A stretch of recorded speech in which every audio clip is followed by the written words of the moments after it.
Ken ஒரு இதில் இன்டர்வியூவில் சொல்லியிருந்தார், நிறைய பேர் நான் ட்ரை பண்ணேன், யாரும் எனக்கு ரெஸ்பான்ஸ் பண்ணல, அதனால தான் நான் கேரளாவில். உண்மை மேம், அவர் போல்டாக வந்து பேசியிருந்தார். நானும் அதுதான் சொல்கிறேன். நான் அப்போ பேசாமல் வந்திருப்பேன்னு நீங்கள் நினைக்கிறீங்களா? நான் சில சொல்ல முடியாது. எல்லாருக்கிட்டையும் நாங்களும் ட்ரை பண்ணோம். இப்போ எங்களுக்கு மட்டும் ஆசையாக ஃபர்ஸ்ட் நாள் ரோல் கேமரா சொல்லும்போது it's a fear.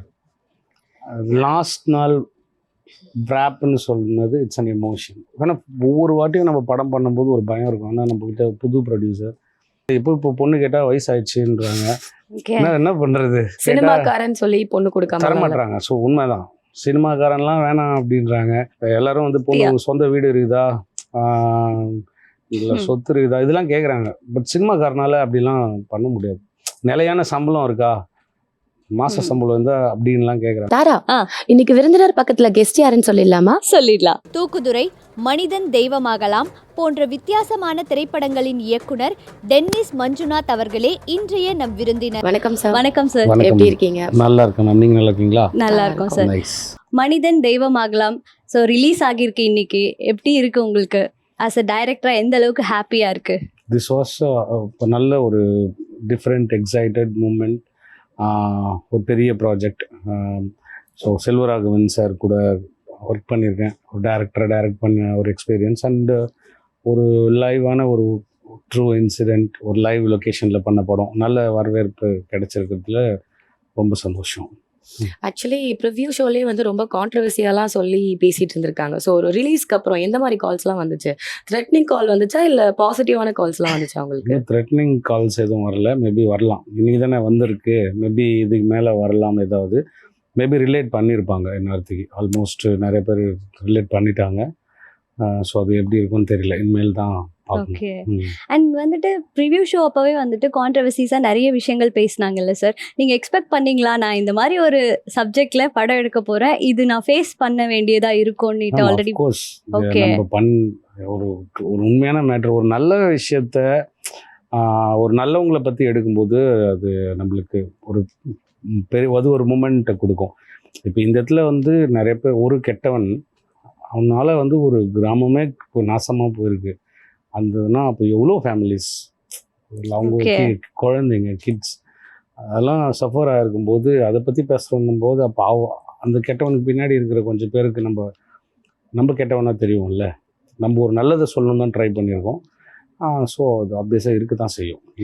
And sir, நீங்கள் இந்த படத்தோட ஸ்கிரிப்ட் எழுதும் போதே வந்துட்டு செல்வராகவன் சார் மாதிரி ஒரு ஆர்டிஸ்ட் வந்துட்டு ஆக்ட் பண்ணோம், அவரை மைண்டில் வச்சு எழுதுனீங்களா இல்லை வேற யாராவது ஒரு ஆர்டிஸ்ட்டை மைண்டில் வச்சு எழுதுனீங்களா? ஏன்னா இது வந்து கதையாக பண்ணுறப்ப ரொம்ப ஒரு எளிமையான மக்கள் பாதிக்கப்பட்ட இடம், ரொம்ப ரொம்ப எளிமையான ஒரு கிராமம். ஸோ அப்போ அந்த ஊருக்குள்ளே இருக்கிற ஒரு கேரக்டர் தான் நான் ஹீரோவாக டிசைன் பண்ணி எழுத முடியும். ஸோ அப்போது எழுதினே ஆரம்பிக்கிறப்ப செல்வா சார் மைண்டில் இல்லை, பட் எழுதிட்டு போக போக one stage of the script முடியும் போது செல்வராகவன் சார் மைண்டுக்கு வந்துட்டார். ஸோ அப்போ அவர்கிட்ட ஒன் அண்ட் ஆப்ஷன் அவர் தான் இருந்தார். போய் கதை சொன்னோம், அவர் வெரி இன்ட்ரெஸ்டட், பண்ணி கொடுத்தாரு. ஓகே. பட் ஆனால் இதுக்கு முன்னாடி நீங்கள் பண்ண 2 படங்கள்லையும் வந்துட்டு யோகி பாபு சார் வந்துட்டு நடிச்சிருக்காரு. ஸோ இந்த படம் ஸ்கிரிப்ட் எழுதும் போதும் வந்துட்டு அவர் மைண்டில் வச்சிங்களா இல்லை ஃப்ரெஷ்ஷாக நம்ம ஒரு ஆக்டர் போகலாம் அப்படின்ற ஒரு இது? யோகி பாபு சாரோட 2 படம் பண்ணிட்டேன்ல, லைக் நான் யோகி பாபு சாரை வச்சு 3வதும் பண்ணணும் கண்டிப்பாக. அவரை வச்சு அடுத்த படத்தில் இருக்கிறாரு, பண்ணுங்க. 3வதும் ஒரு டிஃப்ரெண்ட் கொடுக்கணும்ல. அப்போ இவனுக்கு இதுதான் வருமோ, இது தாண்டி இவனால் ஒன்றும் பண்ண முடியாதோ, ஒரு குறுகிய சர்க்கிள்குள்ளே சினிமாவை வச்சுருக்கணும் அப்படின்ற மாதிரி ஒன்று க்ரியேட் ஆகும்ல, அதை பிரேக் பண்ணணும். அதுக்காக தான் 2 காமெடி படமாக நான் பண்ணேன். ஸோ என்னை பொறுத்த வரைக்கும் தேட்டருக்கு வந்தால் ஒரு ரொம்ப ஸ்ட்ரெஸ்ஃபுல்லான லைஃப்குள்ளே வாழ்ந்துன்னுக்கிறோம், கொஞ்சம் நேரம் நிம்மதியாக இருந்துட்டு போட்டோன்றது தான் என்னோட டார்கெட். அதனால தான் ஹியூமர் ஃபிலிம்ஸ் பண்ணேன். பட் இங்கே சம்டைம்ஸ் இந்த மாதிரி ஒரு கண்டென்ட் ஃபிலிமை வந்து கொஞ்சம் நல்லா ரிசீவ் பண்ணுறாங்க ஆடியன்ஸ். ஸோ அதனால் டோட்டலாக கான்ட்ராஸ்டாக அந்த மூட்லேருந்து அப்படியே இந்த மூடில் இப்போ ஒரு படம் பண்ணி அது நல்ல குட் ரிசல்ட் பண்ணி. Okay sir.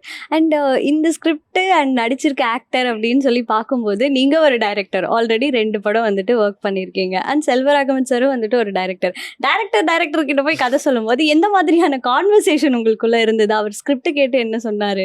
ஆக்சுவலாக ஃபஸ்ட்டு செம பயமாக இருந்ததுங்க. பிகாஸ் நான் சின்ன வயசில் ஒரு டைரக்ஷனுக்கு ஆசைப்படும் போது, ஸ்கூல் படிக்கும்போது வந்த படம் தான் இப்போ துள்ளோதோ இளமை இதெல்லாம். ஸோ அப்போது டோட்டலாக இப்போ இன்றைக்கி இருக்கிற ஸ்கூல் பசங்க எப்படி இன்றைக்கி ரிலீஸ் ஆகிருக்கிற ஃபிலிம்ஸை கனெக்ட் பண்ணிக்கிறாங்க. ஸோ ஒரு யூத் இப்போ இந்த லவ் டுடே, வித் லவ், இதெல்லாம் இப்போ ரீசெண்ட் டைம்ஸில் தேட்டரில் குட் ரன்னிங் ஃபிலிம்ஸ். ஸோ இப்போ அது யார் பார்க்குறாங்கன்னா mostly Gen Zs, like school college பசங்க அந்த பர்டிகுலர் பீரியடில். ஸோ எங்களுக்கு அந்த பீரியடில் வந்த படம் துள்ளுவது இளமை, காதல் கொண்டேன், இந்த மாதிரிலாம். ஸோ எங்களுக்கெல்லாம் அப்போது இவர் வந்து ஒரு தலைவன் தலைவன் சார்னா அப்படி இருக்குங்க கனெக்ஷன்ஸ். அது பேரண்டாக எதுலேயுமே எல்லா படத்துலையும் பார்த்தீங்கன்னா லவ் மட்டும் இருக்காது. இப்போ இதில் வெறும் லவ். அப்போல்லாம் அப்பா அம்மாவோடையும் சேர்ந்துருக்கும், ஒரு ஃபேமிலிக்குள்ளேயும் கனெக்ட் பண்ணிவிடுவார் படத்தை. அது ரொம்ப நல்லாயிருக்கும். இப்போ டெக்னாலஜி வந்துச்சுங்க, அப்போல்லாம் பெருசாக டெக்னாலஜி கிடையாது. லவ் டிஸ்டன்ஸ்லேருந்து தான் லவ் பண்ண முடியும். அந்த லவ் அவர் ரொம்ப பியூட்டிஃபுல்லாக அண்ட் ஆனால் இன்னொரு விஷயமும் வந்துட்டு கேள்விப்பட்டிருக்கோம் சார், இந்த தலைவன் வந்துட்டு ரொம்ப ஸ்ட்ரிக்ட்டு. ஸோ அங்கே ஷூட்டிங்லலாம் எப்படி இருந்துச்சு உங்களுக்கு? அவர் கொஞ்சம் ஸ்ட்ரிக்டாக இருந்தாரா? எல்லாருமே அப்படி சொல்கிறாங்க, பட் நிஜமாக அவர் அப்படி கிடையாது. உண்மையிலே நான் இந்த படத்தை அவ்வளோ ஸ்பீடாக பண்ணி முடிச்சிருக்கேன். ஆக்சுவலாக இன்னொரு விஷயம் தெரியுங்களா, இந்த படம் ஒரே ஷெடியூலுங்க. நடுவில் வந்து 4 நாள் தான் பிரேக் எடுத்தோமே. அது கூட மழை, ப்ராக்டிக்கல் டிஃபிகல்ட்டிஸ்க்காக ஒரு செட்டு சின்னதாக போட வேண்டியது இருந்தது. அதுக்கான ஒர்க்குக்காக தான் நாங்கள் எடுத்தோம் பிரேக்கு. மற்றபடி வெளியூரில் போய் சேலமில் தான் ஃபுல் படம் ஷூட் பண்ணோம். ஒரு சின்ன கிராமத்தில் தான் ஷூட் பண்ணோம். எந்த ஃபெசிலிட்டிஸ் இன்னும் அங்கே நெட்ஒர்க்கே கிடையாதுங்க அந்த கிராமத்தில். அவர் பாட்டுக்கு ஒருவர் ஜாலியாக இருப்பார். நகரமலைன்னு ஒரு சின்ன வில்லேஜ் சேலமில். ரொம்ப சின்ன கிராமம் தான் அது. ஸோ நாங்கள் ஆக்சுவலாக இந்த கதை எழுதும்போது இப்போ நீங்கள் ட்ரெய்லர் பார்த்துருப்பேன். இப்போ படத்தில் இப்போ என்னன்னா, லைக் இந்த ஊரில் ரோடு இல்லை, ஸ்கூல் இல்லை, நல்ல ஃபெசிலிட்டிஸ் இல்லை. அடிப்படை நல்லா இருந்தால் தானே மற்றவங்கள மாதிரி வாழ முடியும், நாங்கள் நல்ல உணவு சாப்பிட முடியும் அப்படின்றத ட்ரெய்லரில் எழுதியிருப்பேன். ஆனால் இப்போ நம்ம நினச்சினுக்கிறோம்ல, நம்ம ஒரு சிட்டியில் வாழ்ந்துன்னுக்குறோம், டிஜிட்டல் இந்தியாவுக்குள்ளே இருக்கிறோம், எல்லாமே ஈஸியாக கிடைக்குது, அப்பார்ட்மெண்ட் லைஃப். ஆனால் இன்னும் இது வந்து 10% தான். 90% ஆஃப் தமிழ்நாடு வில்லேஜ் தான். நான் இருக்கிற இடத்துலலாம் 6:30 மணிக்கெலாம் சாப்பிட்டு தூங்கிடுவாங்க. 5 மணிக்கெலாம் எழுந்து மாடு ஆடு ஓட்டிக்கின்னு பெருகிட்டு வேலை பார்த்துக்கிட்டு இருப்பாங்க. அந்த மாதிரி ஒரு ஊரில் செல்வராகவன் சாரை கூப்பிட்டு போய் ஒரிஜினல் லொக்கேஷனில் அந்த மாதிரியான ஒரு அழகான ஒரு மலைகள் நடுவில் வச்சு ஷூட் பண்ணும்போது அவ்வளோ ஒரு எக்ஸ்பீரியன்ஸ். அந்த கதை எழுதும்போது நான் என்ன எழுதணுனோ, இந்த ரோடு இல்லை, ஸ்கூல் இல்லை, அதுதான் அங்கே உண்மையாக வாழ்ந்துன்னு இருக்காங்க. உண்மைதாங்க, சத்தியமா அதாங்க உண்மை. நான் வேணா கூட்டு கூட போய் காமிக்கிறேன். இன்னும் அந்த ஊருக்கு ரோடு கிடையாது. இன்னும் அந்த ஊர்ல வந்து ஒரு ஸ்கூலுக்கு போகணுன்னா ஒரு 10 கிலோமீட்டர் சைக்கிள் மறிச்சுன்னு அந்த வழியா போறாங்க. ஏதாவது அரிசி ரேஷன் வாங்கணும்னா அந்த வழியா போறாங்க. ஒரு 30 குடும்பம் தான் இருக்காங்க. இத்தனைக்கும் சேலம் சிட்டிலேருந்து ஒரு 25 மினிட்ஸ் சக்ஸஸ்லாம் அந்த வில்லேஜுக்கு போயிடலாம். ஓகே. ஸோ இத்தனை க்ரூ மெம்பர்ஸ் எல்லாம் கூட்டிட்டு போய் நீங்கள் அந்த வில்லேஜில் தண்ணிக்கும் நமக்கு நிறைய தேவைகள் செமையாக ஹெல்ப் பண்ணுவாங்க மேம். அதுதான் சிட்டிக்கும் கிராமத்துக்கும் இருக்கிற வித்தியாசம். நாங்கள் பக்கத்து ஒரு வீட்டில் வச்சு எல்லாருக்கும் சாப்பாடு போடுவோம். நானே பக்கத்து வீட்டில் திடீர்னு எனக்கு இப்போ இந்த களினா ரொம்ப பிடிக்கும். அப்போ வில்லேஜில் அங்கே என்ன வேணும்னு கேட்பாங்க. எனக்கு களி சாப்பிட்ணுமானா ரெடி பண்ணி வைப்பாங்க. மத்தியானத்தில் போய் அவங்க வீட்டில் சாப்பிடுவோம். பயங்கரமான கோஆர்டினேஷன். யாருக்கு என்ன ப்ராப்ளம்னாலும் சப்போர்ட் சூப்பராக இருந்தது. அதனால we made it fast. இப்போ ஃபர்ஸ்ட் 2 படம் வந்து காமெடியாக ட்ரை பண்ணியிருந்தீங்க. 3வது படம் ரொம்ப சேலஞ்சிங்காக இருந்ததுல்ல. ஸோ நீங்கள் ஷூட்டிங் போகிறப்ப என்னைக்காவது ரொம்ப ரெஸ்பான்சிபிளாக இருக்குது என்னடா அப்படின்னு யோசிச்சிங்களா, இல்லை நீங்கள் என்ஜாய் பண்ணி தான் எடுத்தீங்களா ஷூட்டிங் எல்லாம்? So much of responsibility and add some fun. ஏன்னா இது ஸ்கிரிப்டாகவும் பார்த்தீங்கன்னா நம்ம ஒவ்வொரு சீனுமே ஸோ மச் ஆஃப் கனெக்டிங்காக நடிக்கணும். ட்ரூ இன்சிடென்ட் பேஸ்னால ஆக்டிங் பர்ஃபார்மன்ஸ் வந்து கொஞ்சம் அதிகமாக எல்லாருமே பண்ண வேண்டியது. வாழணும் அந்த கதைக்குள்ளே, நடிக்கக்கூடாது யாருமே. ஸோ அந்த கதைக்குள்ளே வாழணும் அப்படின்றதுனால எல்லாருமே அந்த மூடுக்குள்ளே இருப்பாங்க. பட் ஆஃப்லைனில் வி ஹேட் ஃபன். பட் எனக்கு ரெஸ்பான்சிபிலிட்டிஸ் வந்து ஸோ மச். இப்போ 2 படம் பார்த்தீங்கன்னா சும்மா அப்படி ஜாலியாக ஃபன், ஆன் ஸ்க்ரீன்லேயும் ஜாலியாக இருக்கும், காமெடி பண்ணுவாங்க. வெளில வந்து ஆஃப் ஸ்க்ரீன்லேயும் காமெடி பண்ணுவாங்க. ஆர்டிஸ்ட்டும் அப்படி தான், டீமும் அப்படி தான், கதையும் அப்படி தான். பட் இதில் அப்படி பண்ண முடியாது. ஸோ உள்ளவும் ஒரு வாழணும், வெளியில் வந்து ரிலாக்ஸாக we can have some fun with the team, அந்த மாதிரிலாம். ஸோ கம்பேரிங் சொல்லப்போனால் ஆர்டிஸ்ட்டுங்க எல்லாருமே. நான் இப்போ அதர் தென் செல்வராகவன் சார் பார்த்தீங்கன்னா, இப்போது கன்னடாவிலேருந்து குஷி ரவி அப்படின்னு சொல்லி தியான்னு ஒரு படம் லாக்டவுனில் பார்த்துருப்பீங்க மேபி. பயங்கர ஹிட் அது. ஸோ அதில் இப்போ அவங்கள வந்து தமிழில் டெபியூவாக லான்ச் பண்ணியிருக்கோம். So she mat amazing performance meditation. அப்புறம் நம்ம வின்டேஜ் கௌசல்யா மேம் எல்லாரு கூடவும் நடித்தவங்க, ஒரு நல்ல ஒரு பெரிய actress. Prashanth sir, Vijay sir, Murali sir, எவ்வளோ படங்கள் அவங்களோட பார்த்துருப்பீங்க. ஸோ இப்போ அவங்களோட பேர் பண்ணியிருக்காரு சதீஷ்னு, அவர் தான் இந்த படத்தோட ப்ரொடியூசர். he believed இந்த கதையை வந்து நம்ம கான்ஃபிடென்ட்டாக பண்ணணும் அப்படின்னு சொல்லி அவரு இந்த படத்தில் வந்து அவரும் வாழணும். புது ஆக்டர், இப்போ செல்வராகவன் சார், இப்போ இந்த குஷி மேம், இப்போ கௌசல்யா மேம், இவங்கெல்லாம் எக்ஸ்பீரியன்ஸ்ட். இப்போ இவங்களோட ஒரு புது ஃபேஸ், ஆல்சோ ப்ரொடியூசர். என்னப்பா ஒரு ப்ரொடியூஸ் பண்ண நடிகரா அப்படின்ற எண்ணத்தில் பார்த்துருவாங்களும் நினச்சேன். பட் ஆனால் அவரும் கதைக்குள்ளே வாழணும். அவரும் நீங்கள் படம் பாருங்க, இன்னைக்கு வந்திருக்கு, நானே கண்டிப்பா போய் பார்க்குறோம் சார், கண்டிப்பா பார்க்குறோம். சூப்பராக நடிச்சிருப்பார். Okay. இவங்களோட சேர்ந்து மைம் கோபி சார், அவரை பற்றி நான் சொல்லணும்னு அவசியம் இல்லை, அவரு சூப்பராக பண்ணி கொடுத்துருக்காரு. வைஜி மகேந்திரன் சார், அண்ட் இம்பார்ட்டண்ட்டாக ஒரு ட்ரெய்லரில் படத்தில் லிருத்திகான்னு ஒரு சின்ன குழந்தை from ஊட்டி, ஒரு சின்ன ஆடிஷன் வச்சு அந்த பாப்பாவை ஹையர் பண்ணேன். She also made the film is good. Casting வந்துட்டு ரொம்ப சூப்பராக இருந்துச்சு சார். அண்ட் நீங்கள் சொன்ன மாதிரி வந்து பட் ரீசெண்ட் டைம்ஸில் வந்துட்டு தமிழ் ஃபிலிம் இண்டஸ்ட்ரியில் பார்த்தா அதர் ஸ்டேட்ஸ்லேருந்து நிறையா ஹீரோயின்ஸ் ஹீரோயின்ஸ் மேக்ஸிமம் அதர் ஸ்டேட்ஸ்லேருந்து தான் நடிக்க வைக்கிறீங்க. ஏன் இங்கே இருக்கிற பொண்ணுங்க கிட்ட அந்த 1 மில்லியன் ஃபாலோவர்ஸ் அந்த மாதிரி இல்லையா? இல்லை ஏதாவது ட்ராபேக் இருக்கா? லாங்குவேஜ் தெரியாமல் இருந்தால் கூட வந்துட்டு ஆக்ட் பண்ண வைக்கிறீங்க. குட், இதுதான் எல்லாருக்குமே ஒரு ஆப்பர்ச்சுனிட்டி கிடைக்கணுன்றது. பட் ஏன் மேம் உண்மையாக சொல்லணுன்னா ரியாலிட்டி இங்கே யாருமே பெருசாக ரெஸ்பாண்ட்லாம் பண்ணுறது இல்லை மேம். இது வந்து மேபி வெளில டேரக்டர் சொல்கிறாங்களா ரீசெண்டாக கென் ஒரு இதில் இன்டர்வியூவில் சொல்லியிருந்தார், நிறைய பேர் நான் ட்ரை பண்ணேன், யாரும் எனக்கு ரெஸ்பான்ஸ் பண்ணல, அதனால தான் நான் கேரளாவில். உண்மை மேம், அவர் போல்டாக வந்து பேசியிருந்தார். நானும் அதுதான் சொல்கிறேன். நான் அப்போ பேசாமல் வந்திருப்பேன்னு நீங்கள் நினைக்கிறீங்களா? நான் சில சொல்ல முடியாது. எல்லாருக்கிட்டையும் நாங்களும் ட்ரை பண்ணோம். இப்போ எங்களுக்கு மட்டும் ஆசையாக போட்டு இப்போ ஒரு புது ப்ரொடியூசருக்கு வந்து படம் பண்ணுறாரு. இப்போ நாங்கள் போயிட்டு ஃப்ளைட் டிக்கெட் போட்டு ரூம் போட்டு எல்லாமே இது எங்களுக்கு அடிஷ்னல் எக்ஸ்பென்சஸ் தான். எங்களுக்கு தேவையில்லாத பட்ஜெட் தான். ஸோ இதெல்லாம் நாங்கள் பண்ணணும். எந்த ப்ரொடியூசரும் விரும்ப மாட்டாங்க, டைரக்டர்ஸும் விரும்ப மாட்டாங்க. நாங்கள் அப்ரோச் பண்ணுறோம் மேம். எல்லாருமே வந்து யார் ப்ரொடியூசர், யாரு கூட நடிக்கிறோம், இதெல்லாம் ரொம்ப டிமாண்டிங்ஸ் இருக்கும். ஓகே. ஸோ அதுக்கு நாங்கள் பெட்டர், எங்களுக்கு எது சூஸ் ஆகுதோ அதுக்கு நாங்கள் போயிடுவோம். நானும் நிறைய ஆப்ஷன்ஸ்லாம் பார்த்தேன், இல்லைன்னா இல்லை. பட் ஆனால் உங்களுக்கு வந்து அந்த ரெஸ்பான்சஸ் எல்லாம் என்ன சார் பதில் சொல்கிறாங்க? ஹீரோயின்ஸ் இந்த மாதிரி கேட்கும்போது யாருன்னு சொல்ல வேண்டாம், பட் எந்த மாதிரியான ரெஸ்பான்சஸ் வருது? இப்போது பார்த்தீங்கன்னா லைக் இப்போது செல்வா சாரு இப்போ வந்து பார்த்தீங்கன்னா மற்ற படங்களில் ஒரு சால்ட் அண்ட் பெப்பர் லுக்கில் பண்ணியிருந்தார். இப்போ என் படத்தில் நான் வந்து எங்கே பண்ண வச்சுருக்கோம்.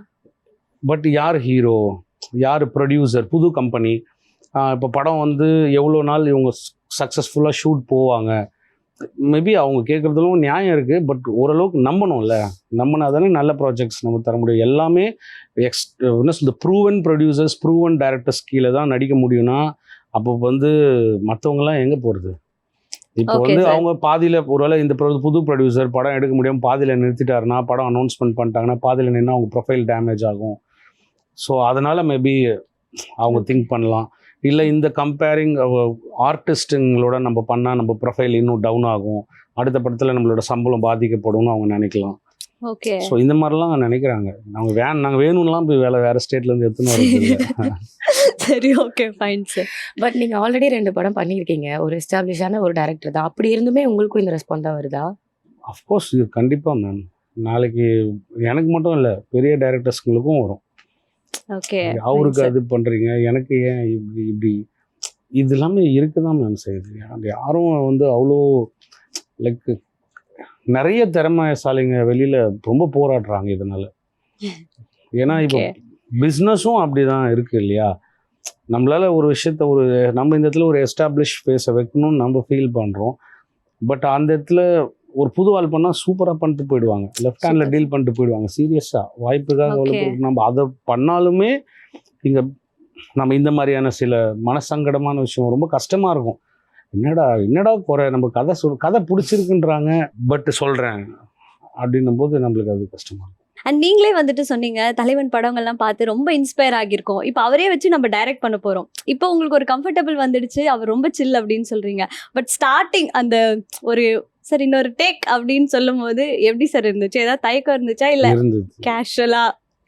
இல்லை, ஃபர்ஸ்ட் நாள் நான் கதை சொல்ல போகும்போதே பயங்கர பயங்க. சரி, நம்ம இப்படி பார்த்துட்டோம் அவரை, நான் மட்டும் இல்லை, இப்போ எல்லாருமே செல்வராகவன் சார்னா செல்வராகவன் சார் அப்படின்ற ஒரு ரெஸ்பெக்டான படங்களை அவர் கொடுத்துருக்காரு.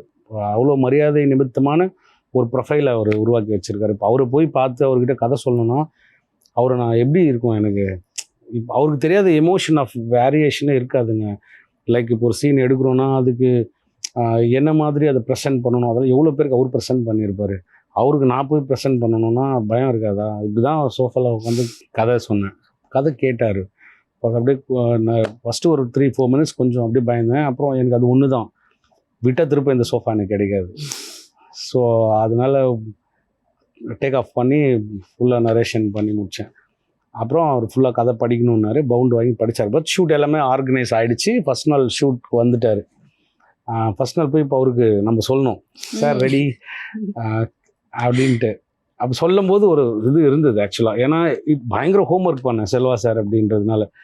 இப்போ நம்ம ஒரு டைட் எமோஷன் கொடுக்குறோன்னா டைட் ரேஞ்ச், கொஞ்சம் ஒரு கான்வர்சேஷன் பில்ட், ஒரு சீரியஸ் டிஸ்கஷன்னா ஒரு ஷோல்டர் ஷாட், ஒரு முக்கியமான இடத்த பதிவு பண்ணும்போது ஒரு லாங் ஒயிட் ஷாட், இப்படிலாம் நம்ம ஒன்றுத்துக்கும் ஒரு மீனிங் இருக்கு ஏன் அந்த ஷார்ட்ஸை வைக்கிறோம் அப்படின்ட்டு.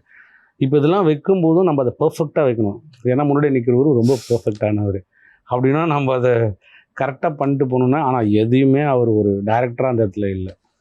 நம்ம என்ன சொல்கிறோமோ அதை செய்கிற ஆக்டராக இருந்தார். ஸ்கிரிப்ட்ல சேஞ்ச் பண்ணுங்க எதுவுமே பண்ண மாட்டார். ஃபர்ஸ்ட் நாள் மட்டும் நான் தயக்கத்தில் இருக்கிறன்றதை மட்டும் அவர் அப்சர்வ் பண்ணார். வந்துட்டு கூப்பிட்டு, டெனிஸ் உங்களுக்கு எத்தனை தடவை உங்களுக்கு வேணும்னாலும் 1 more போங்க, B justified to the script அப்படின்னாரு. ஓகே சார் சொல்லிட்டீங்களே, இது மேலே பாருங்க அப்படின்னு சொல்லிட்டு அதுக்கப்புறம் என்னைக்காவது இந்த பதட்டத்துல வந்து கரெக்டா பண்ணணும்னு எப்பயாவது தப்பா ஏதாவது பண்ணிருக்கீங்களா? ஏதாவது ஒரு ஷார்ட் வைக்கிறதா இருக்கட்டும், இல்ல போய் கன்வே பண்றப்ப கரெக்டா சொல்லணும் என்னைக்காவது சொதப்பி இருக்கீங்களா? இல்லை மேம், நான் ரொம்ப தெளிவான இருப்பேன். என்னோட ஃபிலிம் ரொம்ப ஃபாஸ்ட்டாக ஷூட் போயிருங்க. என்னோட பழகினவங்க, என் கூட ஒர்க் பண்ணவங்க, நீங்கள் யாருக்கு மேபி சமீபத்தில் இன் ஃபியூச்சரில் எங்கேயாவது இன்டர்வியூவாவோ இல்லை நேர்லையோ நீங்கள் பார்த்து கேட்டிங்கனாலும் சொல்லுவாங்க, I will be in very well planned. பிடிக்கும், அதுக்காக சொதப்ப மாட்டேன். சொதப்பலாம் மாட்டேன். என்ன தேவையோ அதை விட அதிகமாக வேணால் எடுத்துன்னு வந்துடுவேன் தவிர கம்மியாவோ சொதப்பியோ அது பண்ண மாட்டேன். எப்படியாவது க்ளீனான ஒரு விஷயத்த பண்ணிடுவேன். அண்ட் படத்தை பார்த்துட்டு உங்களோட ப்ரொடியூசரோட ரெஸ்பான்ஸ் எப்படி சார் இருந்துச்சு? அவர் எந்த அளவுக்கு ஹாப்பி? பட்ஜெட் எல்லாம் கரெக்டாக கொடுத்த பட்ஜெட்ல பண்ணிட்டீங்களா இல்லை எக்ஸஸாக போயிடுச்சா? ரொம்ப சந்தோஷம், ரொம்ப சப்போர்ட்டிவ். மோரோவர் அவர் எனக்கு ரொம்ப வருஷமாக பழக்கம். எனக்கு producer, we are like brothers. ரொம்ப எனக்கு சப்போர்ட்டிவாக, எனக்கு பர்சனல் லைஃப்லேயும் சொல்கிறேன், நிறைய என்கரேஜிங்கான விஷயங்கள்லாம் பண்ணுவார். அவருக்கு ஆக்சுவலாக ஆக்டர் ஆகணும்னு தான் ஆசை. பட் அப்படியே எனக்காக இந்த படம் ப்ரொடியூஸ் பண்ணலாம், நல்ல கதையாக இருக்குது அப்படின்னு சொல்லி ப்ரொடியூசராக வந்தார். அப்புறம் படம் முடிச்சிட்டேன். முடிச்சதுக்கப்புறம் ஃபஸ்ட்டு ஒரு ரஃப் கட் போர்ஷன் பண்ணி முடிச்சு ஒரு ரஃப் பிஜிஎம்ஸ்லாம் போட்டு ஃபஸ்ட்டு வந்து இது என்ன உமன் சென்ட்ரிக் ஃபிலிம், ரொம்ப ஃபேமிலி உமன்ஸுக்காக நான் எடுத்த படம் இது. ஃபேமிலிஸ் முதல்ல அவங்களுக்கு எப்படி இது இருக்குது அப்படின்னு சொல்லிட்டு அவங்கக்கிட்ட தான் கொடுத்தேன். ப்ரொடியூசரோட ஒய்ஃப் தான், அவங்க தான் மெயின், விஜயா சதீஷ்ன்னு சொல்லி. படத்தை அவங்கக்கிட்ட கொடுத்து நான் இது வரைக்கும் ரஃப் வெர்ஷன் யாருக்குமே காட்டினது கிடையாது. நானாக சாட்டிஸ்ஃபை ஆகிற வரைக்கும் நான் காட்ட மாட்டேன். பட் எனக்கு ரஃப் வெர்ஷனில் இந்த படம் ரொம்ப சாட்டிஸ்ஃபைங்காக இருக்குது, நீங்கள் பாருங்கள் அப்படின்னு சொல்லிட்டு அவங்களுக்கு போட்டு காமிச்சேன். அவங்க பார்த்துட்டு, மேடம் ரொம்ப ஹாப்பி, நல்லா பண்ணியிருக்கீங்க, என்ன வந்து எங்ககிட்ட கொடுத்து படிக்க சொன்னீங்களோ அதை எடுத்துருக்கீங்க, ரொம்ப சந்தோஷம், இஸ் வெரி ஹாப்பி. படமும் ரிலீஸ் ஆகி இப்போ அவரும் ப்ரொமோஷன்ஸில் பிஸியாக இருக்காரு. இல்லைனா அவரையும் கண்டிப்பாக கூப்பிட்டு வந்திருப்பேன். இப்போ நீங்கள் 3 படம் பண்ணிட்டீங்க. யாராவது எஸ்டாப்ளிஷ் ஆனதுக்கப்புறம் எதுக்கு ரீடேக் எடுக்கிறீங்க, எதுக்கு இந்த சீனை மாற்றி சொல்கிறீங்க, இதுவே நல்லா இருக்கு அப்படின்னு சொல்லி யாராவது ரொம்ப ஈகோவாவோ இல்லை உங்ககிட்ட வந்து வெறுப்பேற்றின மாதிரி ஏதாவது ஒரு ஆர்டிஸ்ட் இருக்காங்களா? உங்களோட எக்ஸ்பீரியன்ஸில் இந்த மாதிரி ஒரு ஆர்டிஸ்ட் பார்த்துருக்கீங்களா? ஏன்டா இவரை புக் பண்ணோம் அப்படின்லாம் என்னைக்காவது யோசிச்சிருக்கீங்களா? இல்லை மேம், எனக்கு தெரிஞ்சு நான் யாரையும் அந்த மாதிரி நான் ஃபீல் பண்ணல. ஏன்னா லைக் நீங்கள் சொல்கிற மாதிரி புதுசாக வந்தவங்களை ஈஸியாக வேலை வாங்கலாம்னு நினைக்கிறேன். புதுசாக வரவங்கக்கிட்ட தான் வேலையை அதிகமாக வாங்கணும். ஏன்னா அவங்களுக்கு தான் ஒரு சீனியர் ஆர்டிஸ்ட்டுங்களோட நிற்கும் போதோ, ஒரு கேமரா முன்னாடி நிற்கும் போதோ, they will have some fear. நம்ம என்ன ஃபீல் பண்ணியிருக்கோமோ அதை கொண்டு வர முடியாது. பட் இந்த மாதிரி எஸ்டாப்ளிஷ்ட் ஆர்டிஸ்ட்டுங்க, தே வில் நோ வாட் நம்ம என்ன எதிர்பார்க்குறோம் அப்படின்னா, அவங்களுக்கு அந்த எக்ஸ்பீரியன்ஸ் இருக்குல்ல. எத்தனையோ டைரக்டர்ஸ், எத்தனையோ கேமராஸ், எத்தனையோ க்ரௌடுக்கு முன்னாடி நடித்து அவங்க அனுபவமாக இருப்பாங்க. நமக்கு என்ன வேணுன்றதை மட்டும் நம்ம முதல்ல பவுண்டை கொடுத்து நம்ம சொல்லி பெர்ஃபார்ம் பண்ணி நடித்து காமிச்சு இது வேணுன்ற வரைக்கும் நம்ம ஹோம்ஒர்க் பண்ணியிருக்கோம். என்னோடய ஸ்டைல் ஆஃப் ப்ராசஸ் இது தான் மேம். நான் ஸ்பாட்டுக்கு வந்து ஸ்கிரிப்டை கொடுத்து ப்ரிப்பேர் ஆகி வாங்க அப்படின்லாம் சொல்ல மாட்டேன். கமிட் பண்ணிட்டேன்னா அன்னையிலேருந்தே நான் அவங்கள ஃபாலோ பண்ணி அவங்கள தொல்லை பண்ணி ஸ்கிரிப்ட் அவங்க கையில் கொடுத்து எனக்கு இது வேணும், இப்படி இருக்கணும் அப்படின்ற அளவுக்கு எல்லாமே ஒரு மாதிரி செட் பண்ணிடுவேன். ஒரு டீமாக உருவாக்கிடுவேன். ஒரு ஆர்டிஸ்ட் டைரக்டராலாம் இல்லாமல் இது எங்கள் டீம், எங்கள் ஃபேமிலி அப்படின்ற மாதிரி அந்த படம் முடிவு இருக்கும் அப்படின்னு மாதிரி க்ரியேட் பண்ணிட்டோன்னா இருக்கும். நான் யாருமே அந்த மாதிரி ப்ரெஷராகவோ இதெல்லாம் நான் ஃபீல் Okay. பண்ணதில்லை. ஏன்னா பர்ஃபெக்டான ஆளியா இறங்கிட்டேனா ஃபீல் இல்லை அப்படி மோஸ்ட்லி எல்லாருமே என்ன அந்த மாதிரி தான் ஜாலியாக பார்ப்பாங்க. நான் வேணா பேசுறது இந்த மாதிரி ப்ரொஃபஷனலாக ஏதோ இன்டர்வியூனால இப்படி பேசின்னு இருக்கேன். ஆனால் உண்மையாகவே வெளியில் வந்து பயங்கர Jovial-ஆ, சிம்பிள் happy-ஆ. Person, very jolly person. But ஆனால் டைரக்ஷன் பண்ணும்போது ஒவ்வொரு டைரக்டருக்குமே வந்துட்டு ஒரு ஸ்டைல் இருக்கும். ஒரு சிலர் வந்துட்டு ஸ்கிரிப்ட் ஆர்டிஸ்ட் கிட்ட கொடுத்துட்டு அவங்களோட பெர்ஃபார்மன்ஸ் என்னன்னு பார்ப்பாங்க. ஒரு சிலர் வந்துட்டு சொல்லி கொடுப்பாங்க. ஸோ உங்க வே ஆஃப் ஸ்டைல் எப்படி sir? Ma'am not only me ma'am, good question. Not only me, everybody. நாங்கள் ஒன்று சொல்லி கொடுக்குறோம் அப்படின்னா அது தாண்டி அதை ஒரு ஆர்டிஸ்ட் பண்ணும்போது அது பியூட்டிஃபுல்லாக இருக்கும். அதுக்கு தான் ஆர்டிஸ்ட் ஹையர் பண்ணுறோம். இல்லை நானே நெக்ஸ்ட் போயிடலாம். நான் நினச்சா அது நல்லா இருக்காதுல்ல. ஸோ இப்போ அவங்க கிட்ட சொல்லும் போது அது அவங்க உள்வாங்கி அது அவங்க ஒன்று பண்ணுவாங்கல்ல, கொஞ்சம் என்ஹான்ஸ் பண்ணுவாங்க. இப்போ என்ன தான் நான் இப்போ இதுதான் சீன் அப்படின்னா நான் கழுத்து எப்படி திருப்புங்க, இவ்வளோதான் குனியணும், இப்படி தான் அப்படிலாம் நான் சொல்ல முடியாது. ஸோ அதில் அவங்க பாடி லாங்குவேஜ்க்கு ஒன்று பண்ணுவாங்க, அது என்ஹான்ஸ் ஆகும்.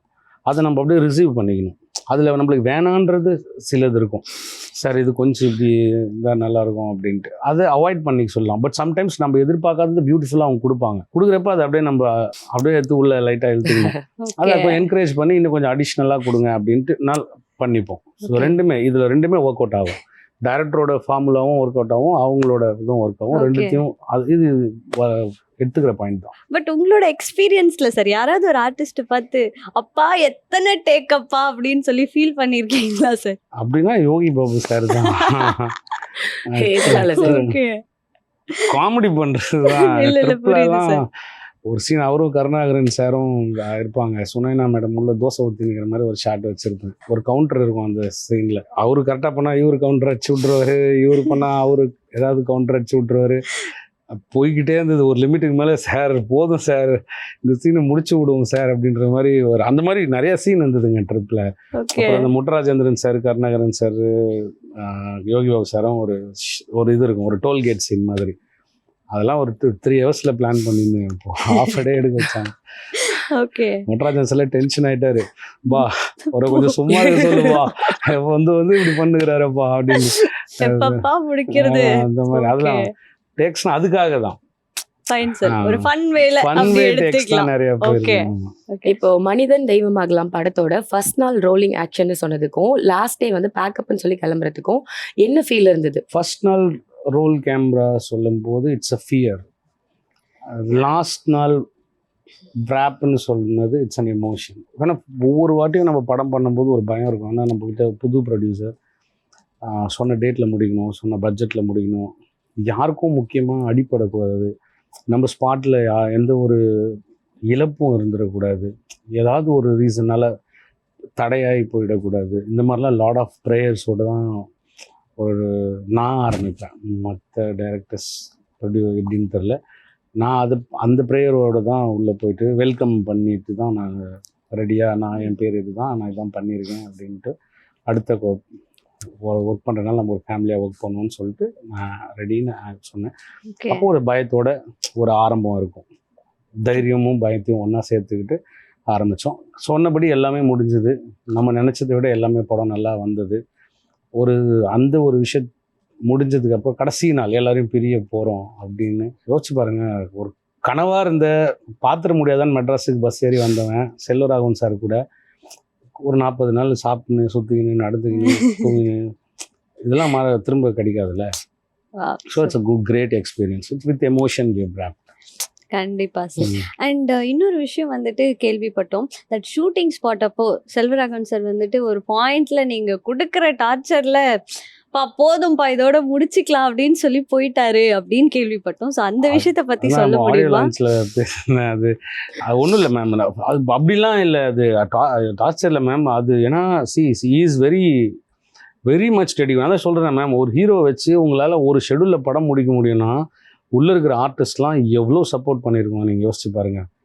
நான் ராத்திரி பகல்னு வச்சு அடிச்சுக்கிட்டு இருக்கேன் குளூரில், மலையில், ஒரு சின்ன கிராமத்தில் சொன்ன மாதிரி அங்கே. ஸோ ஒரு நாள் இந்த ட்ரெய்லரில் வரும் ஒரு ஷாட், இப்படி டார்ச் வச்சு தேடிக்கிட்டு இருப்பாங்க, ஒரு top shot, night shoot, evening 6 to 2 time வாங்கி பிளான் பண்ணியிருந்தோம். அன்றைக்கி அது ஒரு எக்ஸ்பென்சிவ் ஷூட்டும் கூட. ப்ரொடியூசரும் கேட்டதெல்லாம் ப்ரொவைட் பண்ணியிருந்தார். ஒரு ஸ்பேஸ் லைட்ஸ், மூன் ஃபீல் இருக்கணும். ஸோ இந்த மாதிரிலாம் ஸ்டண்ட் மாஸ்டர் இருக்கார், என்டையர் குரூப். ஒரு 1 வேல சீனு 2 மணிக்கு பிளான் பண்ணோம். It was extending due to, ஏன்னா அது அவ்வளோ ஈஸியாக எடுக்க முடியாது, ஒரு பெரிய சீக்வன்ஸ் அது, ஓகே ஒரு இன்டர்வல் பிளாக் சீக்வன்ஸ் அது அவ்வளோ. ஸோ அப்போது அந்த சைடு ஃபுல்லாக ஃபீல்டு கிளியர் பண்ணிட்டோம் நாங்கள், அது ஒன் வே. ஸோ 2 லெஃப்ட் ரைட்லாம் க்ரௌடு பிரிய முடியாது, நைட் டைம் வேறு, எங்கேயாவது பாம்பு பூச்சி வச்சு ஏதாவது கடிச்சு பிடிச்சுன்னா எல்லாரும் லைட்டை போட்டு எங்களுக்கு பேக் சைடில் இருக்காங்க அந்த ஒன் வேல, இந்த பக்கம் ஃபீல்டு கிளியர் பண்ணிடுவோம், கேமரா எப்படி இருக்குது அந்த சைடு. அப்புறம் 2 ஆச்சு, 3 ஆச்சு, 4 ஆச்சு, 4 ஆச்சு, ஆல்மோஸ்ட் ஃபினிஷிங் ஸ்டேஜ். ரொம்ப நேரம் சப்போர்ட் பண்ணிட்டாரு, அவருக்கு ஹெல்த்தும் அன்றைக்கி முடியல, டயர்டு. ஸ்டண்ட் மாஸ்டர் எடுத்தாங்கன்னா எப்படி இருக்கும், போட்டு கீழே உருண்டது பிறல்றது எல்லாம் எடுத்து போட்டு புழிஞ்சிட்டாங்க, ரொம்ப டயர்ட் ஆகிட்டார். ஸோ ஒரு 4 மணிக்கு மேலே ரொம்ப முடியல, உடனே சரி நான் கிளம்புறேன் டென்னிஸ், என்னால் முடியல அப்படின்னு ரொம்ப ரெக்வஸ்ட்டாக சொல்லிட்டு அப்படியே கிளம்பிட்டார். நாங்கள் அப்படியே என்டையர் க்ரூ கேமரா பின்னாடி நின்றுக்கிறோம்ல, அப்படியே நான் மாஸ்டர் மூஞ்ச பார்க்குறேன், அவர் கேமராமேன் மூஞ்ச பார்க்குறாரு, அசிஸ்டண்ட்லாம் சார் என்ன சார் அப்படின்றானுங்க. ப்ரொடியூசர் வந்து ஆக்டரில் இந்த படத்தில் செல்வராகவன் சாருக்கு மாமாவாக பண்ணியிருக்காரு. இப்போ அவர் என்ன பார்க்குறாரு, இப்போ நான் அவர் எப்படி பார்க்குறது, ஒரு ப்ரொடியூசர் இப்படி பார்க்குறாரு, இந்த சீனை முடிச்சிருவாங்களா அப்படின்னு பார்க்குறதா, இல்லை சரி அவர் என்றைக்குமே அப்படி எங்களை பார்த்ததில்லை.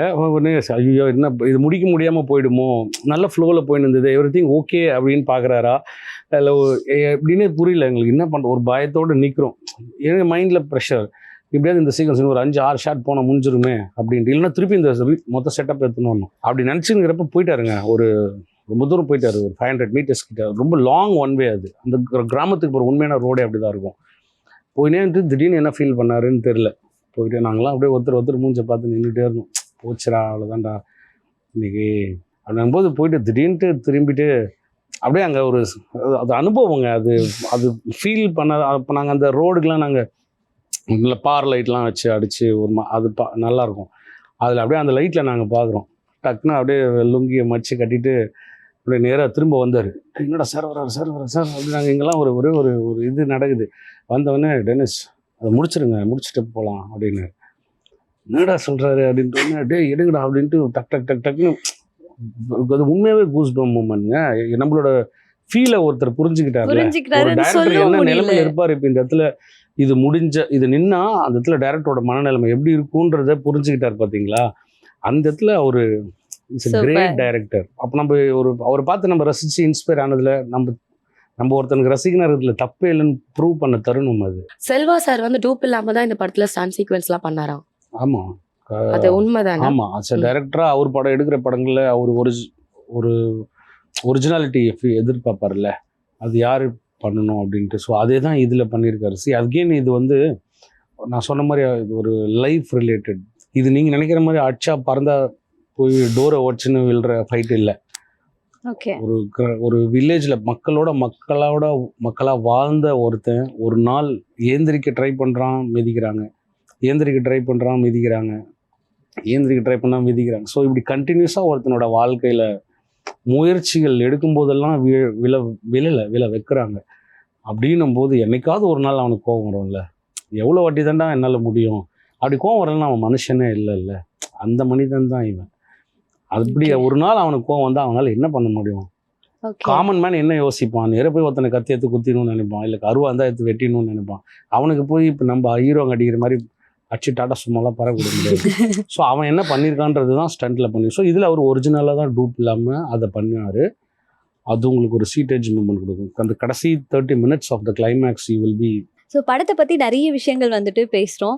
உங்களை பற்றி கிட்டத்தட்ட வந்துட்டு ஒரு 15-16 இயர்ஸாக வந்துட்டு இந்த ஃபீல்டில் ஒர்க் பண்ணிட்டு இருக்கீங்க. அண்ட் சக்ஸஸ்ஃபுல்லாக 2021 26 3 படங்கள் உங்களது ரிலீஸ் ஆகியிருக்கு. ஆம்பூர்லேருந்து எப்படி சார் இந்த ட்ரீம் ஸ்டார்ட் ஆகிடுச்சு? எல்லாருக்கும் ஆரம்பிக்கிற மாதிரி தான். ஸ்கூல் படிக்கிறப்போ எழுதுவேன். தமிழ் மேலே எனக்கு ஒரு பயங்கரமான ரீதியான ஒரு காதல் இருக்குது. ஸோ ஸ்கூல் படிக்கிறப்போ அதில் தான் அதிக மார்க் வாங்குவேன், அப்புறம் நல்லா வரையுவேன். ஸோ இந்த ஆர்ட்டில் ஆரம்பித்து சினிமா மேலே ஒரு பேஷன். ஊரில் ஒரு டூரிங் டேக்கஸ் இருக்கும், படம் பார்த்து இன்ஸ்பயர் ஆகி அப்புறம் சென்னைக்கு வந்தேன். எல்லோரும் பயணிக்கிற அதே பயணங்கள் எல்லாம் கடந்து ஒரு டைரக்டர் வாய்ப்பு கொடுத்தாரு. சாம் ஆண்டன் சார்கிட்ட ஒர்க் பண்ணேன். எனக்கு இன்னொரு பேருக்கு 100 படம் அதர்வாஸ் அதில் அசோசியேட்டாக ஒர்க் பண்ணேன். அதுக்கப்புறமா அது மூலிமா யோகி பாபு சார் இருந்தார் அந்த படங்களில். அது மூலிமா எனக்கு ட்ரிப் அமைஞ்சது. பட் இப்போ ட்ராவல் அப்படின்றது பார்த்திங்கன்னா ஒவ்வொரு வாட்டியும் எதுனா ஒரு சோதனை வருங்க. இவ்வளோ உண்டை தாண்டி வந்து ஒரு படம் பண்ணுறதே ஒரு பெரிய போராட்டம். அப்படி இருக்கிறப்ப கரெக்டாக ட்ரிப்பு எடுத்தேன், கொரோனா வந்துச்சு. நிஜமா தாங்க. நான் தான் சொல்லிட்டேன் 3 படம் ரிலீஸ் அப்படின்னு. யோசிச்சு பாருங்களேன், ஒரு 10 வருஷமா இதை வந்து ஒரு கனவா நினச்சிக்கிட்டு போய் அங்கங்கே ஷார்ட் ஃபிலிம் எடுத்துக்கிட்டு நிறைய முயற்சிகள் இருக்கும்ல. எனக்காக தான் நான் கஷ்டப்படுறேன். I'm satisfied in that. ஏன்னா end of the day I'm daily trying one new thing அப்படின்ற ஒரு லவ் இருக்கும். வறுமை இருந்தாலும் அதை நான் என்ஜாய் பண்ணி தான் இருந்தேன். எனக்காக தானே நான் என்ஜாய் பண்ணுறேன் அப்படின்றது தான். பட் ஆனால் தாண்டி ஒரு ஸ்டேஜ் தொடறேன். பல பேர் நம்மளை அந்த கான்ஃபிடென்ஸை பிரேக் பண்ணி வைப்பாங்க, உனக்கு எதுக்கு இந்த வேலை அப்படிலாம். பட் கிடச்சிச்சு ஒரு வழியாக, படம் பண்ணிட்டோம் ஓகே அப்படின்ட்டு. பட்டு கொரோனா, நான் அந்த படத்தில் பார்த்தீங்கன்னா நல்ல விஎஃப்எக்ஸ் கொண்ட ஒரு கண்டென்ட் வச்சுருந்தேன் ட்ரிப்பில். அது இன்னும் யாருமே சொல்லு, கேனிபலிசம் வச்சு தான் அந்த படம். பட் இந்தியாவில் யாரும் எடுத்துன்னு வரல. அதை ட்ரை பண்ணுறதுக்கு இங்கே பிளான்ட்டை வச்சு ஒரு டெஃபினேஷன் எழுதியிருப்பேன். அது என்னால் எக்ஸிக்யூட் பண்ண பிகாஸ் கோவிட். எந்த ஆஃபீஸுமே வேலை செய்யலை, எல்லாம் க்ளோஸில் இருந்தது. கோவிட் முடிஞ்சோன்னு ரிலீஸ் பண்ண வேண்டிய கட்டாயம். என்ன முடிஞ்சிருக்கோ அதை வச்சு பொட்டலாம் கட்டி வெளில அது. அப்புறம் 2வது படம் அது முடிச்சு இது முடிக்கிறேன். எனக்கு ஹியூஜ் காம்படிஷன். அப்போ எல்லாமே நிறைய மாற்றங்கள், தியேட்டர் பொட்டென்ஷியலெல்லாம் ஒன் கண்ட்ரோலாக போகுது ஒரு இடம். அப்புறம் எங்களால் ஆப்போசிட்டில் நின்று இதை விளையாட முடியாத ஒரு கிரவுண்டாக இருக்குது, டஃப் கேம். ஸோ இப்போது இது இவ்வளோ தூரத்துக்கு அப்புறம் இது என்னுடைய ஒரு லேண்ட்மார்க்கிங் இந்த வருஷத்துலேயே நான் நம்புகிறேன் கண்டிப்பாக. ஏன்னா இந்த படமே இங்கே அக்செப்ட் எடுத்துக்கலைன்னா நல்லா ஒன்றுமே பண்ண முடியாதுங்க சினிமாவை பற்றி. இல்லை நிஜமாக தான். பிகாஸ் நம்ம மக்களுக்கான ஒரு கதை, கனெக்டிங் ஸ்கிரிப்ட். கண்டிப்பா சார், எல்லாருமே பாப்பாங்க. ஐம் பிலீவிங் இந்த வருஷத்துல ஒரு முக்கியமான படங்கள்ல இதுவும் ஒன்றா இருக்கும் நம்புறேன். நிச்சயமா சார். அண்ட் இன்னொரு விஷயம், லைக் எல்லாருக்குமே வந்துட்டு சினிமா ஒரு கனவு, சினிமாவில் ஏதாவது ஒரு டிபார்ட்மெண்ட்டில் போய் ஒர்க் பண்ணிடணும் அப்படின்னு நினைக்கிறாங்க. உங்களுக்கு ஒரு எக்ஸ்பீரியன்ஸ் இருக்குது, நீங்கள் ஒரு ஜேர்னியை வந்துட்டு தாண்டி வந்திருக்கீங்க. சினிமாவில் நீங்கள் என்ன கற்றுக்கிட்டீங்க சார்? வெயிட் பண்ணுறது கற்றுக்கிட்டீங்களா? இந்த ஆர்ட் ஃபார்மாக சொல்கிறேன், ஆர்ட்டையும் கற்றுக்கணும், at the same time people tackle பண்ணுறதும் கற்றுக்கணும். உங்களோட லேர்னிங் என்ன? என்னோட லேர்னிங் வந்து எப்போவுமே be sincere what you love, wait for your time. நம்மளுக்கு ஒரு ஸ்பீடு இருக்குங்க. You will be highly proactive சைல்டாக இருக்கலாம், செம்ம ஸ்பீடாக இருக்கிற பையனாக இருக்கலாம், இது இன்னைக்கு முடிக்கணும் அப்படின்ற ஒரு வெறி இருக்கலாம், இது இன்னைக்கு நடந்தாகணும்னு இருக்கலாம். அவங்க ஆப்போசிட்டில் இருக்கிறவங்க இப்படி தான் இருக்கணும்னு நீங்கள் ட்ரை பண்ணலாம். சினிமாவில் எதுவுமே நடக்காது. சினிமாவுக்குன்னு ஒரு ஸ்பீடு இருக்குது, அது அந்த ஸ்பீடில் தான் நகரும்.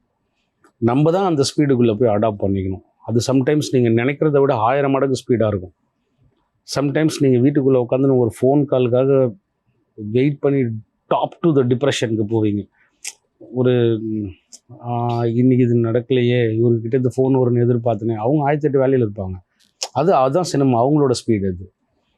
So cinema has that particular speed. இதுதான் நான் கற்றுக்கிட்டது. உன் வேலையை பார்த்துக்கிட்டே இரு, நாளைய பற்றி நம்ம யோசிக்க வேணாம். ஆனால் நாளைக்கு உங்ககிட்ட ஒரு ப்ரொடியூசரோ ஒரு ஹீரோவோ வந்து ஒரு கதை கேட்குறாங்கன்னா அதுக்கு நீ தயார் நிலைமையில் இருக்கணும். அந்த நேரத்துக்கு நீ ஒன்று என்கிட்ட வந்திருக்கு, நான் ஒன்று ரெடி பண்ணுறேன்னு நீ கேட்டேன்னா you lose that opportunity. Okay sir. So next வந்துட்டு ஒரு செக்மெண்ட் சார், உங்ககிட்ட 2 கார்டு கொடுத்துருவோம், குட் அண்ட் பேட் அப்படின்ட்டு இருக்கோம். ஸோ நாங்கள் கேட்குற கொஸ்டின்ல நீங்கள் குட்டா பேடா அப்படின்னு பதில் சொல்லணும். Okay sir? இந்தாங்க சார். சார், நீங்கள் நல்லா படம் எடுப்பீங்கன்னு எங்கள் எல்லாருக்குமே தெரியும். நீங்கள் எந்த அளவுக்கு நல்லா பாட்டு பாடுவீங்க? பாடுவீங்களா? Bathroom singer? நோ, அதுதான் இவ்வளோ நேரம் என் கூட பேசி இன்டர்வியூஸ் போயிட்டு இருக்கு, என் வாய்ஸ்ல நீங்க பாட்டை இமேஜின் பண்ணி பாருங்க, ஷோ இப்போ கட் ஆயிடும். Very bad. Okay fine sir. இந்த டைமிங் கீப் அப் பண்றது, பஞ்சுவாலிட்டி, அதுல எல்லாம் வந்துட்டு குட்டா பேடா? Very very very good. அது எங்களுக்கே தெரிஞ்சிருச்சு. நானும் அப்படிதான் இருப்பேன். என்னை சுற்றி நடக்கிறதும் அப்படி இருக்கணும்னு நான் விருப்பப்படுவேன். பெர்ஃபெக்டாக இருக்கணும் டைமில். சினிமாவில் அது ரொம்ப முக்கியம் நான் ஃபீல் பண்ணுற ஆள். Each and every seconds important. Next, இந்த மணி எல்லாம் சேவ் பண்ணி வைக்கிறது, பார்த்து செலவு பண்றது, அதுல குட்டா? பண விஷயத்துல வெரி பேட். என்ன சார் அதிகமா வாங்குவீங்க? சாப்பாடு. Mostly I love food. என்னை சுற்றி எப்பவுமே பசங்க இருப்பாங்க. நான் என்கிட்ட என்ன காசு இருந்தாலும் நெக்ஸ்ட் டே இன்னைக்கு முதல்ல போவோம், ஜாலியாக வாங்கடா அப்படியே பீச்சுக்கு போகலாம், பட்டணம் பக்கத்தில் போய் சாப்பிடலாம், இல்லை அங்கே போய் சாப்பிடலாம், இங்கே போய் எங்கே சாப்பாடுல வி ஸ்பெண்ட் ஆகலாம். குக்கிங்ல நீங்க குட் ஆர் பேட்? இது வெரி வெரி குட், நல்லா நாட் cook குட், பண்ணுவீங்களா? Very very good. Very very good. ஏன்னா நிறைய பேர் சாப்பிட்ருக்காங்க, அதில் சொல்லுவாங்க மேம் இவ்வளோ நாள் பேச்சுலராக வாழ்ந்துகிட்டு இருக்கோம், சமைக்காமல் இருக்க முடியுமா? சார் எனக்கு நீங்க சொன்ன உடனே உங்க கையால நீங்க சமைச்சது வந்துட்டு சாப்பிடணும்னு இருக்கு சார். கண்டிப்பா எதனாலன்னா ஒரு நாள் இத்தனை வாங்க வருஷம் சார். ஒரு ட்ரைனிங் எடுத்து இருக்கீங்கல்ல, செல்ஃபா எத்தனை வாட்டி குக் பண்ணியிருப்பீங்க. எங்களுக்கு ஒரு டப்பால கட்டி கொடுத்துருங்க சார். கண்டிப்பா நீங்க அனுப்புறேன். பெஸ்ட்னா எது சமைப்பீங்க? எவ்ரிதிங் மேம், எல்லாமே சூப்பராக சமைப்பேன். மோஸ்ட்லி பிரியாணி சூப்பராக சமைக்கிறேன் எல்லாரும் சொல்றாங்க. ஏன்னா நான் எங்கள் ஊர் Ambur biryani. Like I cook biryani well, all food I cook good. இப்போ நீங்க ஃப்ரெண்ட்ஸ் கிட்ட போய் சொல்றதுல, வீட்ல போய் சொல்லி மாட்டிக்கிறதுல குட் ஆர் பேட்? இல்ல நான் வந்து கரெக்டா போய் சொல்லிடுவேன்.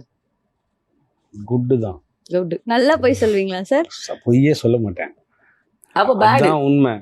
ஏன்னா அதையும் தாண்டி உலகத்துல பொய்யே சொல்லாது, நான் பொய்யே பேச மாட்டேன்னா அவன் பொய் சொல்றான்னு அர்த்தம். ஆமா. ஓகேங்களா? அது ஆனால் பொய் சொல்லுவோம். ஏன்னா என்ன மாதிரினா அந்த சுச்சுவேஷன்ல நம்ம ஒருத்தனுக்காக அப்படின்னு ஒன்று சொல்லணும், அது பொய்யாவே இருக்காது. அது ஒரு நல்லதுக்காக நம்ம பண்ணக்கூடிய ஒரு விஷயத்துக்காக நம்ம அந்த பொய்யை சொல்லுவோம். இப்போ இந்த பொய்யை சொன்னா அவனுக்கு ஒரு விஷயம் நடக்க போகுது, அவன் அதெல்லாம் நல்லா இருக்க போறான், ஏதோ ஒன்று நடக்கும்ல, அதுக்காக நம்ம சில பொய் சொல்லுவோம்ல. அதுல நான் சொல்லுவேன் அதை கரெக்டாக சின்னதாக, மோஸ்ட்லி அதை 99% பொய் சொல்ல மாட்டேன். ஸ்ட்ரெயிட் ஃபார்வர்டாக ஃப்ராங்காக இருக்கக்கூடிய பர்சன் நான். நீங்க ஒரு பேச்சுலர்ன்றனால இந்த கேள்வி கேட்கிறோம். ரூமை வந்து கிளீனா வச்சுக்கிறதுல நீங்க குட் ஆர் பேட்? செம்ம குட் சார். உங்களுக்கு இவ்ளோ குவாலிட்டிஸ் இருக்கு, இவ்ளோ எலிஜிபிளா இருக்கீங்க, ஏன் சார் உங்களுக்கு இன்னும் கல்யாணம் நடக்கல? என்னைக்காவது இதை பத்தி யோசிச்சிங்களா? இல்ல இல்லை யோசிக்கிறேன் ஆக்சுவலாக. அதான் சொன்னேங்க, லைஃப்பில் சோதனை வந்து அது வரலாம். சோதனையே இந்த ஃபஸ்ட்டு எல்லாரும் சொல்கிற டைலாக் தான், ஒரு படம் பண்ணிட்டு பண்ணல. பட் ஆனால் 30s பண்ணிட்டேன். ஸோ படம் பண்ணிட்டு பண்ணலான்னு நினச்சேன், கொரோனா வந்துருச்சு. நான் என்ன பண்ணுறது, சரி அப்போ தான் கொஞ்சம் காசு வந்தது ஃபஸ்ட்டு படம் பண்ணப்போ. சரி அதை வச்சு பண்ணிடலான்னு பார்த்தா முடியல. அதுக்கப்புறம் 2வது படம் கமிட்மெண்ட் வந்துச்சு, அதுக்கப்புறம் 3வது படம் கமிட்மெண்ட் வந்துச்சு. சரி இப்போ பொண்ணு கேட்டால் வயசாயிடுச்சுன்றாங்க, என்ன பண்ணுறது, சினிமாக்காரன் சொல்லி பொண்ணு கொடுக்காம தரமாட்டுறாங்க. ஸோ உண்மைதான், சினிமாக்காரன்லாம் வேணாம் அப்படின்றாங்க. எல்லாரும் வந்து பொண்ணு சொந்த வீடு இருக்குதா, இல்லை சொத்து இருக்குதா, இதெல்லாம் கேட்குறாங்க. பட் சினிமாக்காரனால அப்படிலாம் பண்ண முடியாது. நிலையான சம்பளம் இருக்கா, மாச சம்பளம் இருந்தா அப்படின்லாம் கேட்குறாங்க. சினிமாவில் எப்படி நிலையான சம்பளம்? சினிமாவில் நிலையா இருக்கிறதே பெரிய சம்பளம் தான். ஓகே சார், சூப்பரா வந்துட்டு பதில் சொல்லிட்டீங்க. நானும் அதான் யோசிக்கிறேன், கிளீனா வச்சுக்கிறீங்க, சமைக்கிறீங்க, எல்லாமே இருக்கே, அப்புறம் ஏன்? மேபி அப்போ அந்த பர்டிகுலர் அந்த டைம்ல நான் ட்ரை பண்ணல மேம்.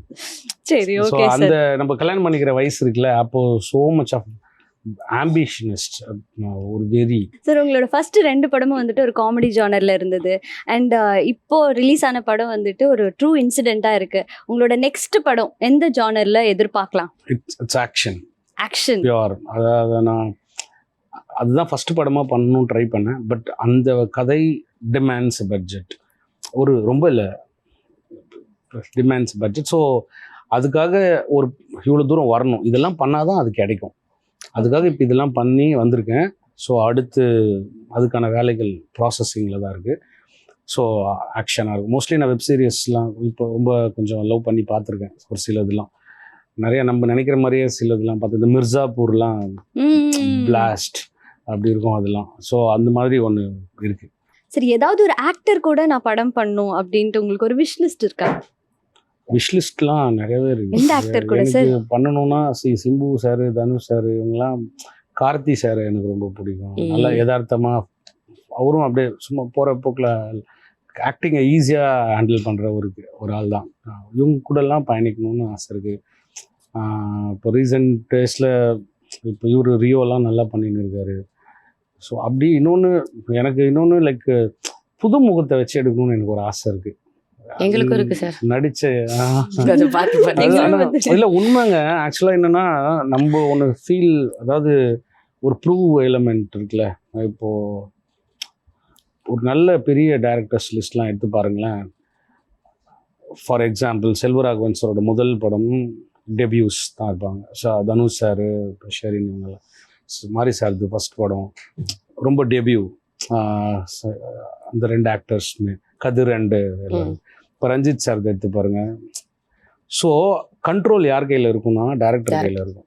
தான் அப்படின்ட்டு உட்காந்து மாத கணக்கில் நம்ம எழுதி டிஸ்கஸ் பண்ணி ஒன்று உருவாக்குறோம்ல, அதை அப்படியே டெலிவர் பண்ண முடியும். அப்படி எடுக்கணும்னு எனக்கு ஒரு ஆசை ரொம்ப. அதுக்கான ப்ரொடியூசர் வரணும், அது நம்மள முழுசாக நம்பணும் அப்படின்னு ஒன்று இருக்குல்ல. பார்ப்போம். 3 படம் ஒளிப்பு போட்டிருக்கேன். அந்த மாதிரி மேஜிக் நடந்தால் கண்டிப்பாக உங்களுக்கு கண்டிப்பா சார். மேனிஃபெஸ்ட் பண்ணிக்கிறோம். Okay. தேங்க்ஸ்.